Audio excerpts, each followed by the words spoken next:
Hello and welcome back to the Texas Financial Derivatives YouTube channel. Today we're going to discuss a well-known algorithm called Monte Carlo simulation or the Monte Carlo method. And it's oftentimes used in quantitative finance and in other fields in order to determine the distribution empirically of a random variable which itself is a function of other random variables. And so the best way to illustrate this is with an example, so let's kind of hop right into one. Suppose we'd like to determine the present value of an annuity of payments K over a term length N at interest rate I. And so how this looks on a time diagram is if we draw out our times from time 0 up to time N here and all times in between, we would have a fixed payment K occurring at each integer time period from 0 to n, excluding 0. So each integer time period from 1 to n, you have a payment of k that's occurring. And how we define its present value is the fixed payment k multiplied by 1 minus the discount factor raised to the term of the annuity, all divided by the interest rate. Or equivalently, we could write this as the payment k multiplied by 1 minus 1 over 1 plus I, all to the term of the annuity divided by the interest rate. And that's just because the discount factor is equal to 1 over 1 plus I.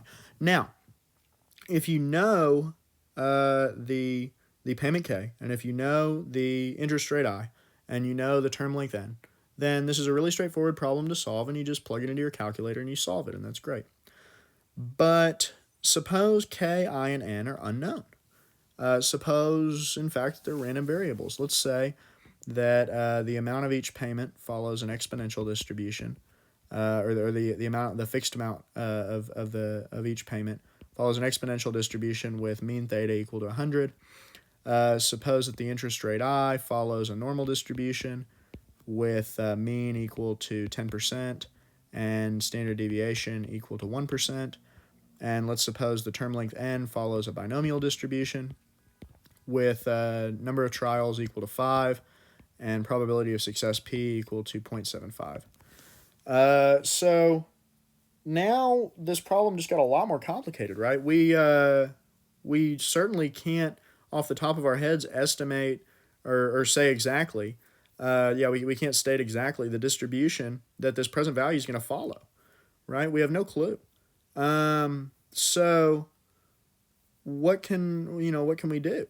We can draw some random variables for K, for I, and for N. We can draw random variates or random observations, and then we can determine values of the present value of the annuity based on those random variates. And if we get enough random variates of the present value of the annuity, then we can kind of estimate we can approximate the distribution better and better according to the number of total samples that we get. So you may be asking yourself, well, when would this even ever happen? This example, how is this something that would happen in real life? Well, maybe you have no clue. Maybe it's a loan, and you have no clue how much the person's going to ask for at the start of the loan. But based on historicals, that the average payment that you receive to amortize the loan is 100.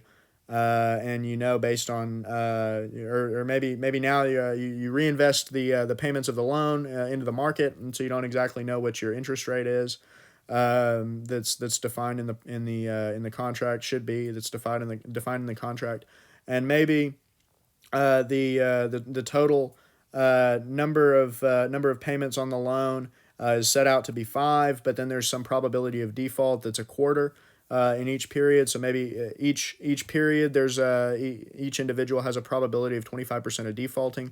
So there's only a probability of 75% of having a successful payment in any period, right? So that's one way that these different individual variables could vary, or one reason that they might vary. And so what can we do to pull random variates or random observations of this present value?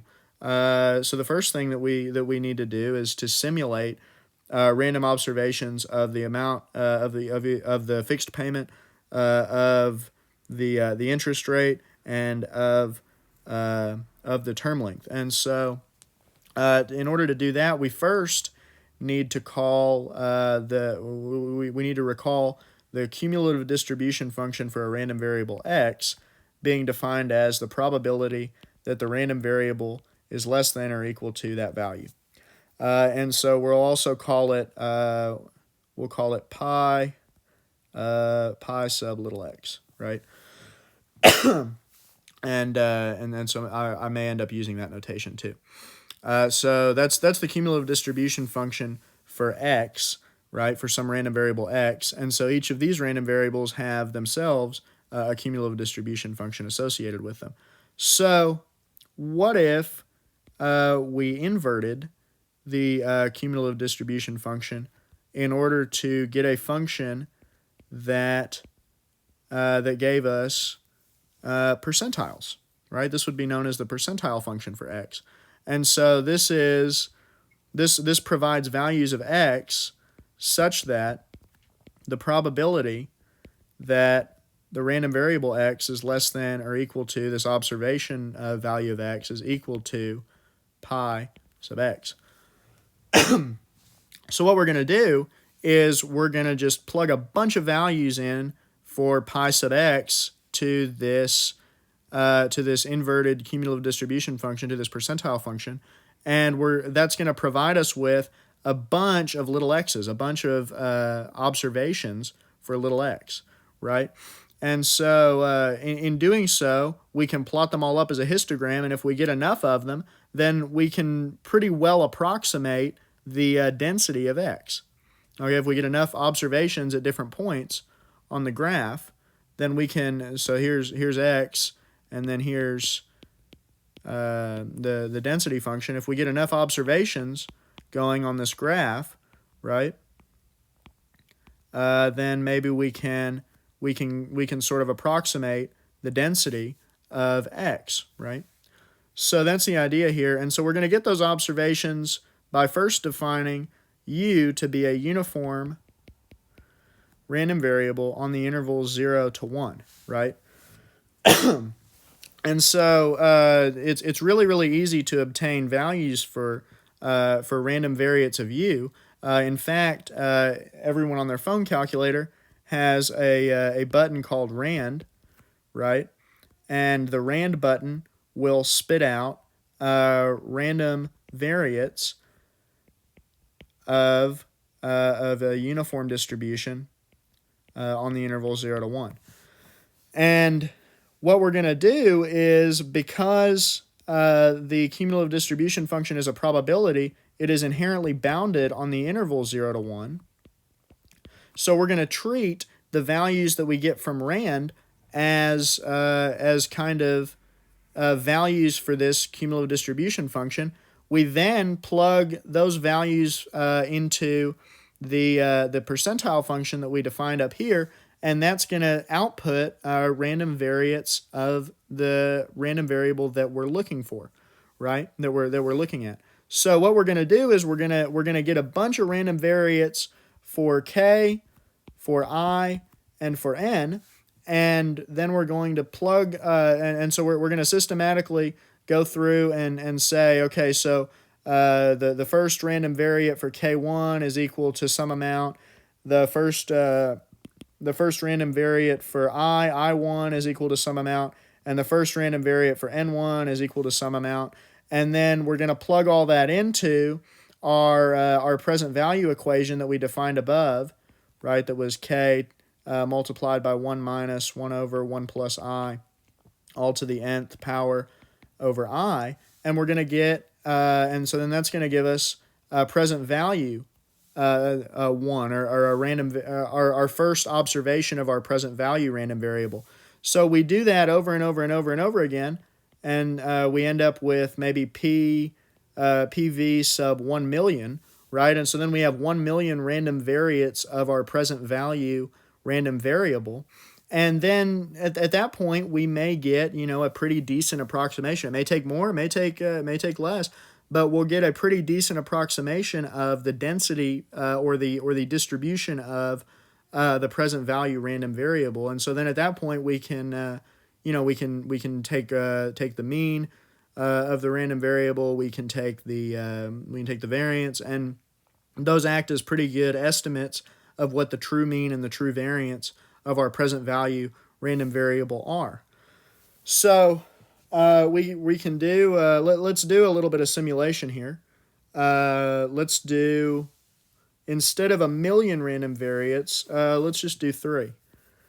So we're gonna have Monte Carlo simulation. We're gonna do n equals 3, or maybe we need to probably have a different amount of trials. Let's say the number of trials we're gonna do C, or even better T.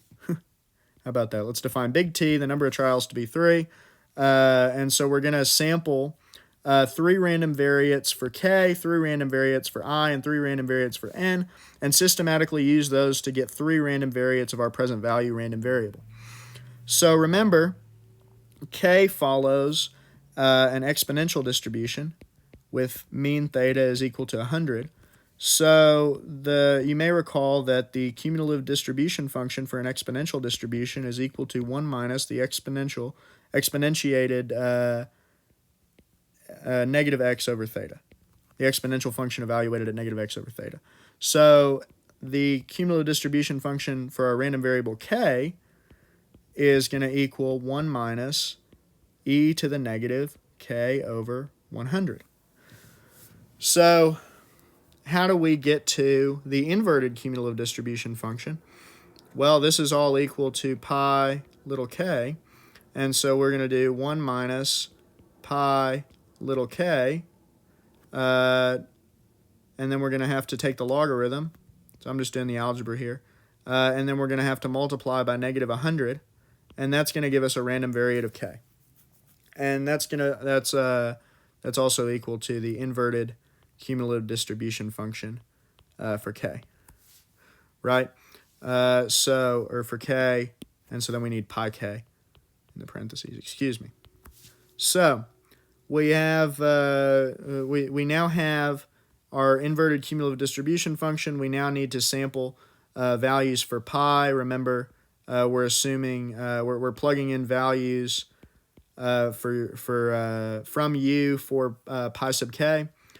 So where u follows uniform distribution on the interval 0 to 1. So we're going to take some random variates for u here. So I've got my phone out. I'm going to go to my calculator app, and I'm going to press the rand button 3 times, and I'm going to record what we get. The first one was 0.44. The next observation is 0.61. And the final observation is 0.13. So those are going to be our 3 values of u that we're going to use for, so we'll define this as u1. We'll call this vector u1.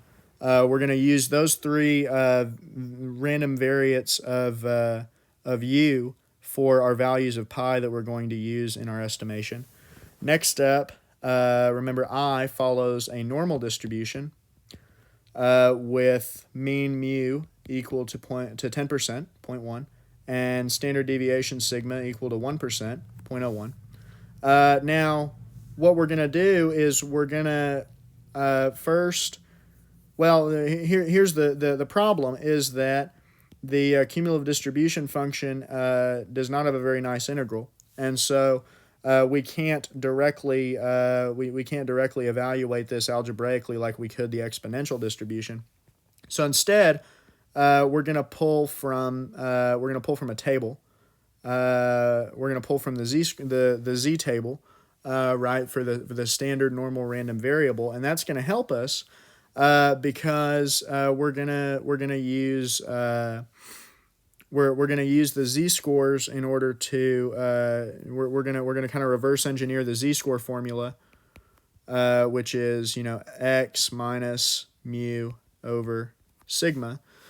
We're gonna reverse engineer that, and we're gonna get that x is equal to mu plus sigma z, and then we're just gonna pull random variables for z. And then we can get random variables for x by doing this linear combination, right? So we have I is equal to, is similarly defined as I is equal to 0.1 plus 0.01 z, right? So what we need to do is we need to estimate values for the cumulative distribution function of the standard normal random variable, and then we can invert that distribution function by looking instead of looking at the z-score values on the standard normal table and determining the probability of being less than that z-score. We're going to instead look at the probability values in that random table, select the closest value in the standard normal random variable table, select the closest value to the probability value that's nearest the random variate that we got from the rand button on the calculator, and then look up the z-score that corresponds to that probability. So we're gonna take three values for u again, right? So let's do that. So the first value that we get is 0.84. The next value that we get is 0.38. And the last value we get is 0.92. And we're going to define that as u sub 2. Now, the last so then from these values of u, we can plug them into values of the cumulative distribution function in the standard normal table, and we can pull values we can pull z values that way, and then plug them into our linear combination formula over here to get random variates for I for the interest rate.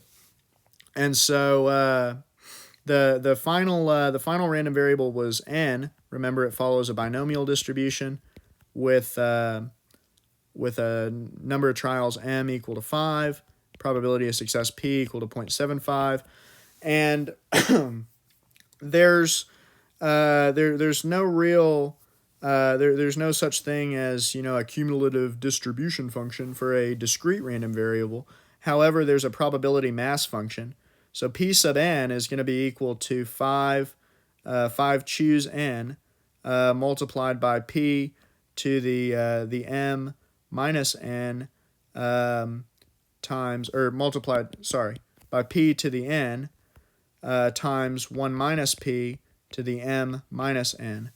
And so in this case, it's going to look like 5 choose n times 0.75 to the n times 0.25 to the 5 minus n, right? And then instead of a cumulative distribution function, we just define the cumulative probability as the sum of p sub n from n equal to 0 up to I don't know, let's call it c, and that's going to be the same as f. That's going to be kind of an analog of fn evaluated at c, of the cumulative distribution function evaluated at c for n. But instead of integrating, we can't really call it a continuous random variable if it's discrete, right? We can't call it a cumulative distribution function if it's discrete. So instead of an integral, it's a sum, and so that's why we define it in this way. So we can tabulate these values for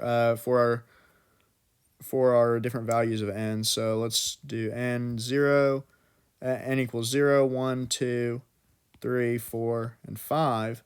And then we have the sum of the probability mass function at n from n equals 0 to n. And I guess really I need to use an index here. We'll use an index I. We'll call it pi from I equals 0 up to n. So that first value, just using a calculator, is going to be about 0.001. And so the idea is that the probability that n is equal to 0 is equal to or less than 0 is 0.001. Can't be less than 0 because of the way that the binomial distribution is defined, right? So then the sum of the mass functions at 1 is 0.015. And so that's the probability that n is equal to 0 or n equals 1. N is equal to 1. So then the probability, the sum of the probability mass functions evaluated at 2 is 0.104. And so that's the probability that n is equal to 0 or 1 or 2. And then the probability, the sum of the probability mass functions evaluated at 3 is 0.367. And so that's the probability that n is equal to 0 or 1 or 2 or 3. And then evaluated at 4 is 0.763. And then evaluated at 5 is going to be 1. But I'm just double checking that I did indeed put it all in the calculator right. So that's all good. It's we have closure that the probability that n is equal to 0 or 1 or 2 or 3 or 4 or 5 is 1, and so that makes sense because we need to have closure over our set of all possible values n. So now that we have this table set up in this way, we can take some values for u. Right, so let's see. So the first value for u is going to be 0.43. The second value for u is going to be 0.34, and the final value for u is going to be 0.67. And so those all three are random observations of the cumulative mass function of n, and so we're going to call that u sub 3. And so the idea is, so we're going to go back through now, and we're going to use these random variates from the uniform distribution in order to determine some random variable, the corresponding observations of each of the random variables. So for n, what we're going to do is we're going to look at the value of u that's in this column, and we're going to look at where that should be over on over on the table. So in order to do that, we look at 0.43 first. Well, we have this value of the sum at n equals 3, that's 0.367, and we have the value of this sum at n equals 4 is 0.763. So n is at least 3, but it's not quite 4. So for the value 0.43, n is going to be equal to 3. And then we look at the next value, 0.34. So we look on here. So at 2, n's cumulative mass function is 0.104. At 3, again, it's 0.367. So 0.34 kind of falls between those two. So n is at least 2, but not quite 3. So n is 2. And then for the third value in our column over here, 0.67, we have that at 3, the cumulative mass function is 0.367. At 4, the cumulative mass function is 0.763. So n is at least 3, but it's not quite 4 because the cumulative mass function is greater than our observed value. So n is gonna have to be 3 there as well. So now we have our kind of column of values for n, right? Let's look at the values for I. So for the values of z that correspond to each of those observations for the cumulative distribution function for the standard normal random variable, those values of z are, so for 0.84, that value of z is going to be really close to 0.99. So that's the first value for z. Then for 0.38, that value is going to be really, really close to, let me look on here, it's going to be really, really close to 0.4. And it's probably going to end up being closer to 0.41. Kind of just guesstimating from the table here. So then or I'm sorry, negative 0.41. Of course, it's negative 0.41. And then for 0.92, the value is going to be really close to, looking through the table here, 1.41. So our value of z is 1.41. So then our corresponding values of I are the linear combination, 0.1 plus 0.01z. So I is going to be equal to, for each of these values of z, using my calculator here, it's going to be 0.1 plus 0.01 times 0.99, or 0.1099.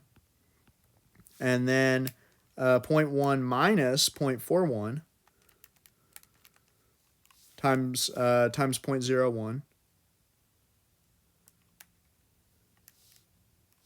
which is 0.0959. And then 0.1 plus 1.41 times 0.01, which is 0.1141. And finally, for k, we had the random variates were 0.44, 0.61, and 0.13. We'll bring those down here.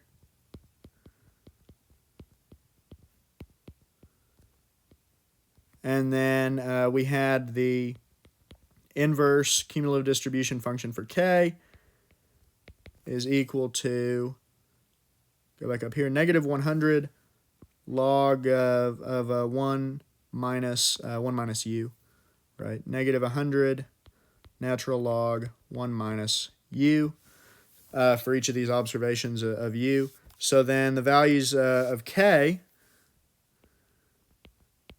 are going to be, plugging them into the calculator here, negative 100 log 1 minus 0.44 is going to give us 57.98.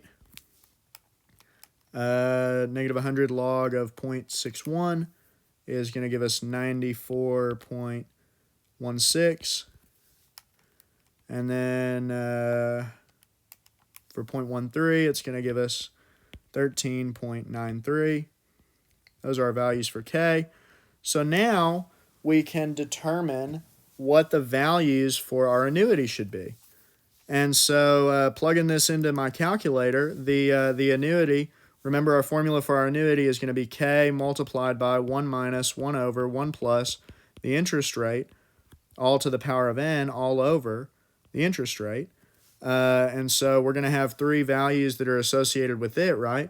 So it's going to be 57.98 times 1 minus 1 over 1 plus 0.1099, all raised to the third power. So we have, that's the deal, is we're going to take this first entry for k, we're going to take this first entry for I, and this first entry for n, and we're going to get a value for our annuity. Plugging it into the calculator here. The present value for the first observation in each of those columns ends up being $141.71. And then, so now for the second observation, we're going to take this 94.16, this 0.0959, and the 2 out of our n column, and we're going to plug those in, 10959. And then we got 2 periods, 10959, and then we got $94.16. And our present value is $164.32. And then finally, we're going to take this $13.93, this value for n of 3. So three periods of payment, and then the interest rate of 11.41%.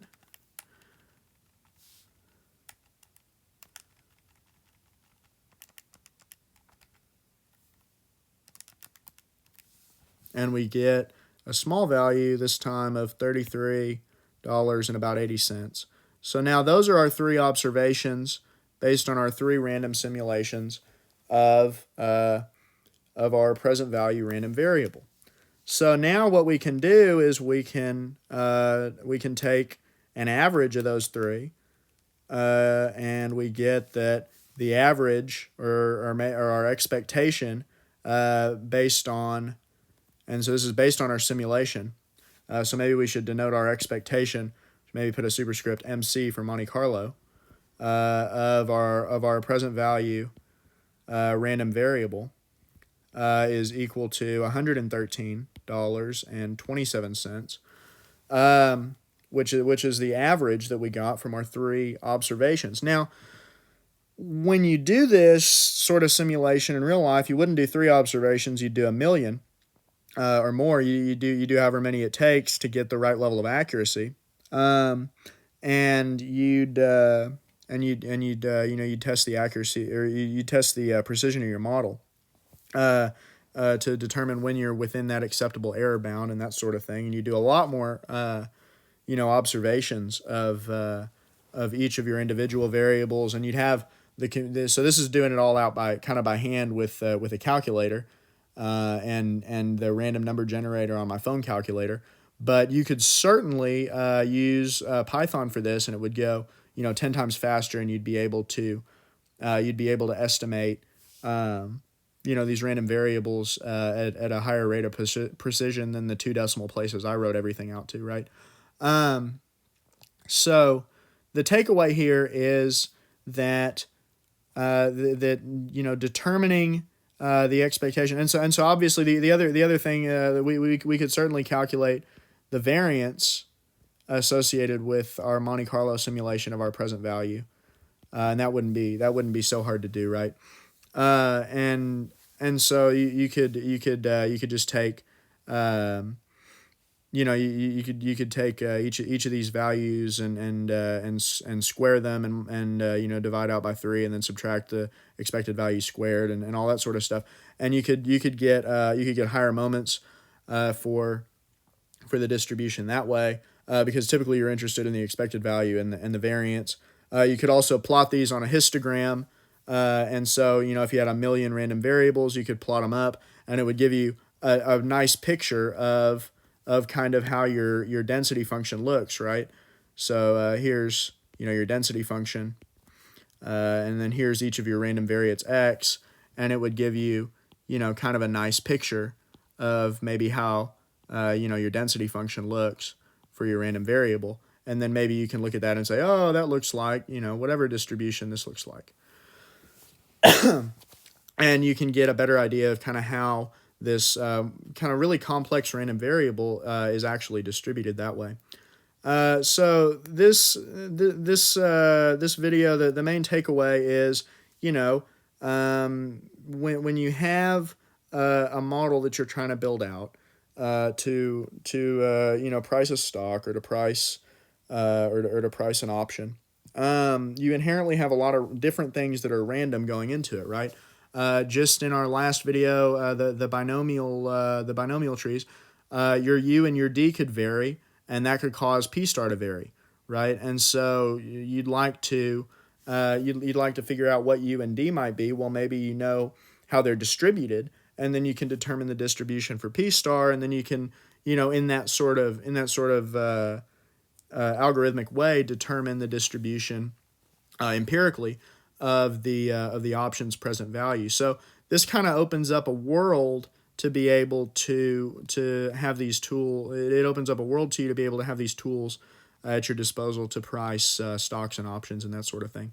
And so obviously with the computing power of things like Excel and Python and R, you can develop much more sophisticated models than this little 3 observation model that I've shown you here, and you can develop models for much more sophisticated equations than just the present value of an annuity.